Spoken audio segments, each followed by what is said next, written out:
ہے جس میں آپ امیر المومنین علیہ السلام نے خداوند عالم کی عظمت و بزرگی کی حقیقتوں کا انکشاف کرتے ہوئے اہل ایمان کے تعارف کی نشانیاں ہر زمانے کے انسان کے سامنے رکھتی ہیں۔ امیر کائنات حضرت علی علیہ السلام اپنے خطبے میں ارشاد فرماتے ہیں، تمام حمد اس اللہ کے لیے ہے جو اپنی طاقت کے اعتبار سے بلند، اپنی بخشش کے لحاظ سے قریب ہے، ہر نفع و زیادتی کا عطا کرنے والا اور ہر مصیبت و ابتلا کا دور کرنے والا ہے۔ میں اس کے کرم کی نوازشوں اور نعمتوں کی فراوانیوں کی بنا پر اس کی حمد کرتا ہوں۔ میں اس پر ایمان رکھتا ہوں چونکہ وہ اول و ظاہر ہے، اور اس سے ہدایت چاہتا ہوں چونکہ وہ قریب تر اور ہادی ہے، اور اس سے مدد چاہتا ہوں چونکہ وہ قادر و توانا ہے، اور اس پر بھروسہ کرتا ہوں چونکہ وہ ہر طرح کی کفایت و اعانت کرنے والا ہے۔ اور میں گواہی دیتا ہوں کہ محمد صلی اللہ علیہ وآلہ وسلم اس کے عبد و رسول ہیں، جنہیں احکام کے نفاذ اور حجت کے اتمام اور عبرتناک واقعات پیش کر کے پہلے سے متنبہ کر دینے کے لیے بھیجا۔ امیر المومنین علیہ السلام اپنے اس خطبے میں ارشاد فرماتے ہیں کہ خدا کے بندو، میں تمہیں اس اللہ سے ڈرنے کی وصیت کرتا ہوں جس نے تمہارے سمجھانے کے لیے مثالیں پیش کیں اور تمہاری زندگی کے اوقات مقرر کیے، تمہیں مختلف لباسوں سے ڈھانپا اور تمہارے رزق کا سامان فراہم کیا۔ اس نے تمہارا پورا جائزہ لے رکھا ہے اور تمہارے لیے جزا مقرر کی ہے، اور تمہیں اپنی وسیع نعمتوں اور فراخ عطیوں سے نوازا اور مؤثر دلیلوں سے تمہیں متنبہ کر دیا۔ وہ ایک ایک کر کے تمہیں گن چکا ہے، اور اس مقام آزمائش و محل و عبرت میں اس نے تمہاری عمریں مقرر کر دی ہیں۔ اس میں تمہاری آزمائش ہے اور اس کی درآمد و برآمد پر تمہارا حساب ہوگا۔ اس دنیا کا گھاٹ گندلہ اور سیراب ہونے کی جگہ کیچڑ سے بھری ہوئی ہے، اس کا ظاہر خوشنما اور باطن تباہ کن ہے۔ یہ ایک مٹ جانے والا دھوکہ، غروب ہو جانے والی روشنی، ڈھل جانے والا سایہ اور جھکا ہوا ستون ہے۔ جب اس سے نفرت کرنے والا اس سے دل لگا لیتا ہے اور اجنبی اس سے مطمئن ہو جاتا ہے تو یہ اپنے پیروں کو اٹھا کر زمین پر دے مارتی ہے اور اپنے جال میں پھانس لیتی ہے اور اپنے تیروں کا نشانہ بنا لیتی ہے، اور اس کے گلے میں موت کا پھندا ڈال کر تنگ و تار قبر اور وحشتناک منزل تک لے جاتی ہے کہ جہاں وہ اپنا ٹھکانہ جنت یا دوزخ دیکھ لے اور اپنے کیے کا نتیجہ پا لے۔ بعد میں آنے والوں کی حالت بھی اگلوں کسی ہے، نہ موت کانٹ چھاٹ سے منہ موڑتی ہے اور نہ باقی رہنے والے گناہ سے باز آتے ہیں۔ باہم ایک دوسرے کے طور طریقوں کی پیروی کرتے ہیں اور یکے بعد دیگرے منزل منتہا و مقام فنا کی طرف بڑھ رہے ہیں، یہاں تک کہ جب معاملات ختم ہو جائیں گے اور دنیا کی عمر تمام ہو جائے گی اور قیامت کا ہنگام آ جائے گا تو اللہ سب کو قبر کے گوشوں، پرندوں کے گھونسلوں، درندوں کے بھٹوں اور ہلاکت گاہوں سے نکالے گا، گروہ در گروہ، سامت و ساکت، استادہ و صف بستہ، امر الہی کی طرف بڑھتے ہوئے اور اپنی جائے بازگشت کی جانب دوڑ لگاتے ہوئے، نگاہ قدرت ان پر حاوی اور پکارنے والے کی آواز ان سب کے کانوں میں آتی ہوگی، اور وہ ضعف و بیچارگی کا لباس پہنے ہوئے ہوں گے اور عجز و بے کسی کی وجہ سے ذلت ان پر چھائی ہوئی ہوگی، ہیلے اور ترکیبیں غائب، امیدیں منقطع ہو چکی ہوں گی، دل مایوسانہ خاموشیوں کے ساتھ بیٹھتے ہوں گے، آوازیں دب کر خاموش ہو جائیں گی، پسینہ منہ میں پھندا ڈالے گا، وحشت بڑھ جائے گی، اور جب انہیں آخری فیصلہ سنانے، عملوں کا معاوضہ دینے اور عذاب و عقوبت اور اجر و ثواب کے لیے بلایا جائے گا تو پکارنے والے کی گرجدار آواز سے کان لرز اٹھیں گے، یہ بندے اس کے اقتدار کا ثبوت دینے کے لیے وجود میں آئے ہیں اور غلبہ و تسلط کے ساتھ ان کی تربیت ہوئی ہے، اور نزع کے وقت ان کی روحیں قبض کر لی جاتی ہیں اور قبروں میں رکھ دیے جاتے ہیں کہ جہاں یہ ریزہ ریزہ ہو جائیں گے، اور پھر قبروں سے اکیلے اٹھائے جائیں گے اور عملوں کے مطابق جزا پائیں گے، اور سب کو الگ الگ حساب دینا ہوگا۔ انہیں دنیا میں رہتے ہوئے گلو خلاصی کا موقع دیا گیا تھا اور سیدھا راستہ بھی دکھایا جا چکا تھا، اور اللہ کی خوشنودی حاصل کرنے کے لیے مہلت بھی دی گئی تھی، شک و شبہات کی تاریکیاں ان سے دور کر دی گئی تھیں، اور اس مدت حیات و آماج گاہ عمل میں انہیں کھلا چھوڑ دیا گیا تھا تاکہ آخرت میں دوڑ لگانے کی تیاری اور سوچ بچار سے مقصد کی تیاری کر لیں اور اتنی مہلت پائیں جتنی فوائد کے حاصل کرنے اور اپنی آئندہ منزل کا سامان کرنے کے لیے ضروری ہے۔ یہ کتنی ہی صحیح مثالیں اور شفا بخش نصیحتیں ہیں، بشرط یہ کہ انہیں پاکیزہ دل اور سننے والے کان اور مضبوط راہیں اور ہوشیار عقلیں نصیب ہوں۔ حضرت علی علیہ السلام اپنے خطبے میں ارشاد فرماتے ہیں کہ اللہ سے ڈرو، اس شخص کے مانند جس نے نصیحت کی باتوں کو سنا تو جھک گیا، گناہ کیا تو اس کا اعتراف کیا، ڈرا تو عمل کیا، خوف کیا تو نیکیوں کی طرف بڑھا، قیامت کا یقین کیا تو اچھے اعمال بجا لایا، عبرتیں دلائی گئیں تو اس نے عبرت حاصل کی، اور خوف دلایا گیا تو برائیوں سے رک گیا، اور اللہ کی پکار پر لبیک کہی تو پھر اس کی طرف رخ موڑ لیا اور اس کی طرف توبہ و انابت کے ساتھ متوجہ ہوا، اگلوں کی پوری پوری پیروی کی اور حق کے دکھائے جانے پر اسے دیکھ لیا، ایسا شخص طلب حق کے لیے سرگرم عمل رہا اور دنیا کے بندھنوں سے چھمٹ کر بھاگ کھڑا ہوا، اور اس نے اپنے لیے ذخیرہ فراہم کیا اور باطن کو پاک و صاف رکھا اور آخرت کا گھر آباد کر لیا۔ سفر آخرت اور اس کی راہ نوردی کے لیے اور احتیاج کے مواقع اور فکر و فاقہ کے مقامات کے پیش نظر اس نے زاد اپنے ہمراہ بار کر لیا۔ امیر المومنین علیہ السلام ارشاد فرماتے ہیں کہ اللہ کے بندو، اپنے پیدا ہونے کی غرض و غایت کے پیش نظر اس سے ڈرتے رہو، اور جس حد تک اس نے تمہیں ڈرایا ہے اس حد تک اس سے خوف کھاتے رہو، اور اس سے اس کے سچے وعدے کا ایفا چاہتے ہوئے اور ہول قیامت سے ڈرتے ہوئے ان چیزوں کا استحقاق پیدا کرو جو اس نے تمہارے لیے مہیا کر رکھی ہیں۔ امیر کائنات حضرت علی علیہ السلام اپنے اس خطبے میں ارشاد فرماتے ہیں، اللہ نے تمہارے لیے کان بنائے تاکہ ضروری اور اہم چیزوں کو سن کر محفوظ رکھیں، اور اس نے تمہیں آنکھیں دی ہیں تاکہ وہ کوری و بے بصری سے نکل کر روشن و ضیابار ہوں، اور جسم کے مختلف حصے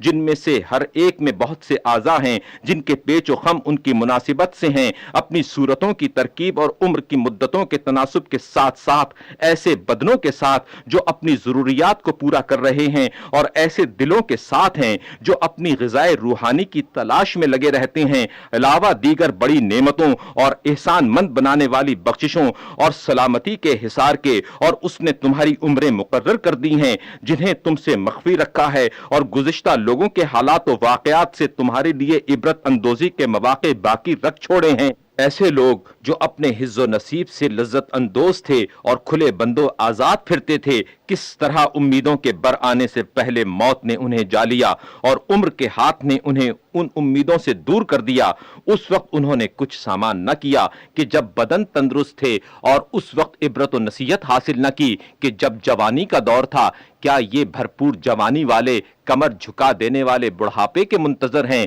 اور صحت و تر و تازگی والے ٹوٹ پڑنے والی بیماریوں کے انتظار میں ہیں، اور یہ زندگی والے فنا کی گھڑیاں دیکھ رہے ہیں جب چل چلاؤ کا ہنگام نزدیک اور کوچ قریب ہوگا، اور بستر مرگ پر قلق و اضطراب کی بے قراریاں اور سوز و تپش کی بے چینیاں اور لاب و دہن کے پھندے ہوں گے، اور عزیز و اقارب اور اولاد و احباب سے مدد کے لیے فریاد کرتے ہوئے ادھر ادھر کروٹیں بدلنے کا وقت آ گیا ہوگا۔ تو کیا قریبیوں نے موت کو روک لیا، یا رونے والیوں کے رونے نے کچھ فائدہ پہنچایا؟ اسے تو قبرستان میں قبر کے ایک تنگ گوشے کے اندر جکڑ باندھ کر اکیلا چھوڑ دیا گیا ہے۔ سانپ اور بچھوؤں نے اس کی جلد کو چھلنی کر دیا ہے، اور وہاں کی پامالیوں نے اس کی تر و تازگی کو فنا کر دیا ہے۔ آندھیوں نے اس کے آثار مٹا ڈالے، اور حالات نے اس کے نشانات تک محو کر دیے۔ تر و تازہ جسم لاغر و پژمردہ ہو گئے، ہڈیاں گل سڑ گئیں، اور روحیں گناہ کے بارے گراں کے نیچے دبی پڑی ہیں،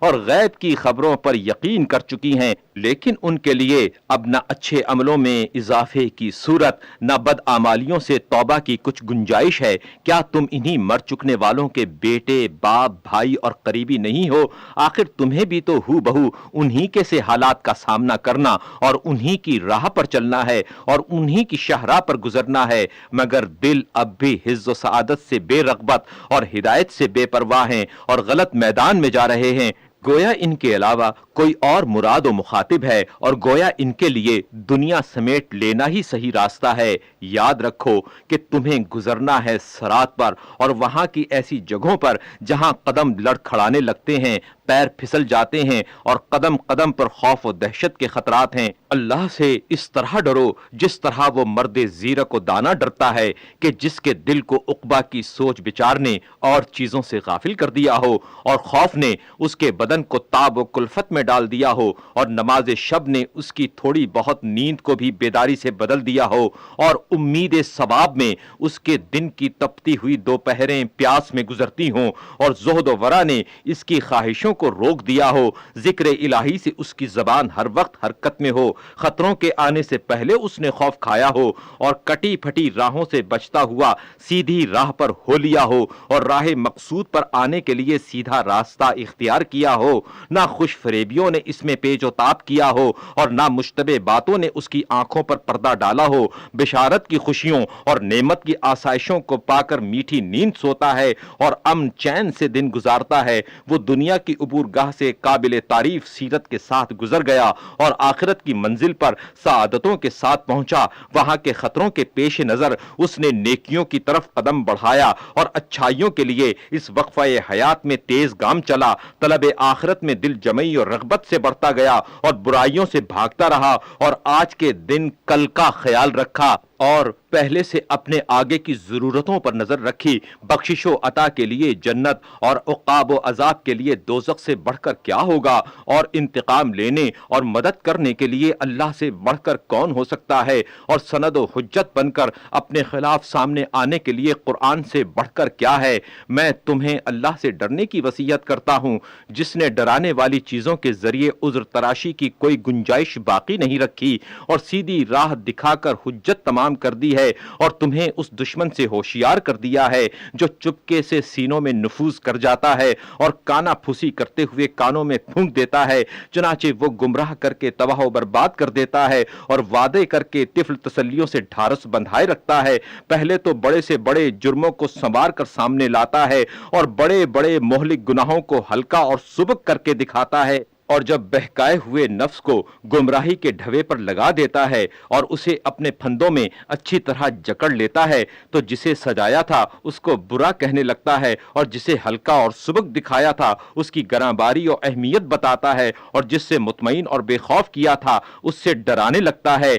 اسی خطبے کا ایک جز یہ ہے جس میں امیر المومنین حضرت علی علیہ السلام نے انسان کی پیدائش کا بیان فرمایا ہے۔ آپ فرماتے ہیں، جسے اللہ نے ماں کے پیٹ کی اندھیاریوں اور پردے کی اندرونی تہوں میں بنایا، جو ایک جراثیم حیات سے چھلکتا ہوا نطفہ اور ایک بے شکل و صورت کا منجمد خون تھا، پھر انسانی خط و خال کے سانچے میں ڈھل کر جنین بنا اور پھر طفل شیرخوار اور پھر حد رضاعت سے نکل کر طفل نوخیز اور پھر پورا جوان ہوا، اللہ نے اسے نگہداشت کرنے والا دل اور بولنے والی زبان اور دیکھنے والی آنکھیں دیں تاکہ عبرت حاصل کرتے ہوئے کچھ سمجھے بوجھے اور نصیحت کا اثر لیتے ہوئے برائیوں سے باز رہے، مگر ہوا یہ کہ جب اس کے اعضاء میں توازن و اعتدال پیدا ہو گیا اور اس کا قد و قامت اپنی بلندی پر پہنچ گیا تو غرور و سرمستی میں آ کر ہدایت سے بھڑک اٹھا اور اندھا دھند بھٹکنے لگا، اس طرح کے رندی و ہوسناکی کے ڈول بھر بھر کر کھینچ رہا تھا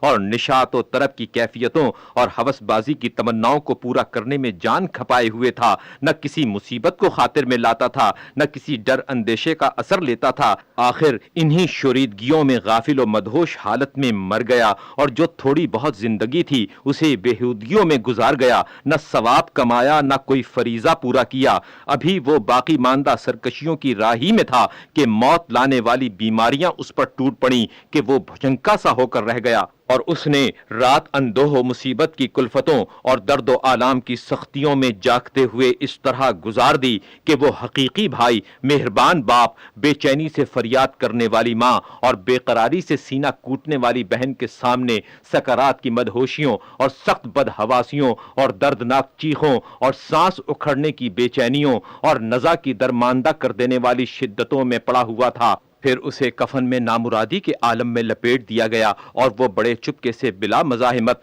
دوسروں کی نقل و حرکت کا پابند رہا، پھر اسے تختے پر ڈالا گیا اور اس عالم میں کہ وہ محنت و مشقت سے خستہ حال اور بیماریوں کے سبب سے نڈھال ہو چکا تھا، اسے سہارا دینے والے نوجوانوں اور تعاون کرنے والے بھائیوں نے کاندھا دے کر پردیس کے گھر تک پہنچا دیا کہ جہاں میل ملاقات کے سارے سلسلے ٹوٹ جاتے ہیں، اور جب مشائیت کرنے والے اور مصیبت زدہ عزیز و اقارب پلٹ آئے تو اسے قبر کے گڑھے میں اٹھا کر بٹھا دیا گیا، فرشتوں سے سوال و جواب کے واسطے سوال کی دہشتوں اور امتحان کی ٹھوکریں کھانے کے لیے، اور پھر وہاں کی سب سے بڑی آفت کھولتے ہوئے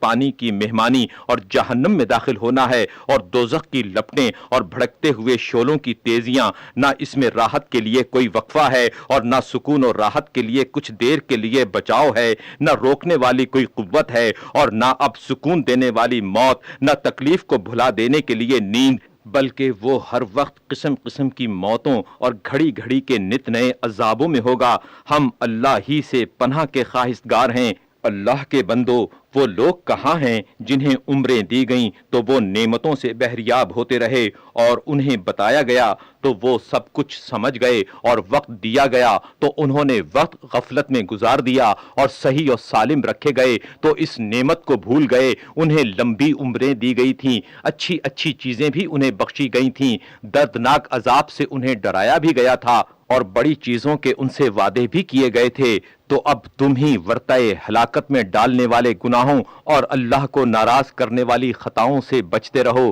اے چشم و گوش رکھنے والو، اے صحت و ثروت والو، کیا بچاؤ کی کوئی جگہ یا چھٹکارے کی کوئی گنجائش ہے، یا کوئی پناہ گاہ یا ٹھکانہ ہے، بھاگ نکلنے کا کوئی موقع، پھر دنیا میں پلٹ کر آنے کی کوئی صورت ہے؟ اگر نہیں ہے تو پھر کہاں بھٹک رہے ہو اور کدھر کا رخ کیے ہوئے ہو، یا کن چیزوں کے فریب میں آ گئے ہو؟ حالانکہ اس لمبی چوڑی زمین میں سے تم میں سے ہر ایک کا حصہ اپنے قد بھر کا ٹکڑا ہی تو ہے کہ جس میں وہ مٹی سے اٹا ہوا رخسار کے بل پڑا ہوگا۔ یہ بھی غنیمت ہے خدا کے بندو، جبکہ گردن میں پھندا نہیں پڑا ہوا ہے اور روح بھی آزاد ہے۔ ہدایت حاصل کرنے کی فرصت اور جسموں کی راحت اور مجلسوں کے اجتماع اور زندگی کی بقایا مہلت اور اثر نو اختیار سے کام لینے کے مواقع اور توبہ کی گنجائش اور اطمینان کی حالت میں قبل اس کے کہ تنگی و ضیق میں پڑ جائے اور خوف و اضمحلال اس پر چھا جائے، اور قبل اس کے کہ موت آ جائے اور قادر و غالب کی گرفت اسے جکڑ لے۔ سید رضی فرماتے ہیں کہ وارد ہوا ہے کہ جب امیر المومنین امام المتقین حضرت علی علیہ السلام نے یہ خطبہ ارشاد فرمایا تو بدن لرزنے لگے، رونگٹے کھڑے ہو گئے، آنکھوں سے آنسو بہہ نکلے اور دل کانپ اٹھے۔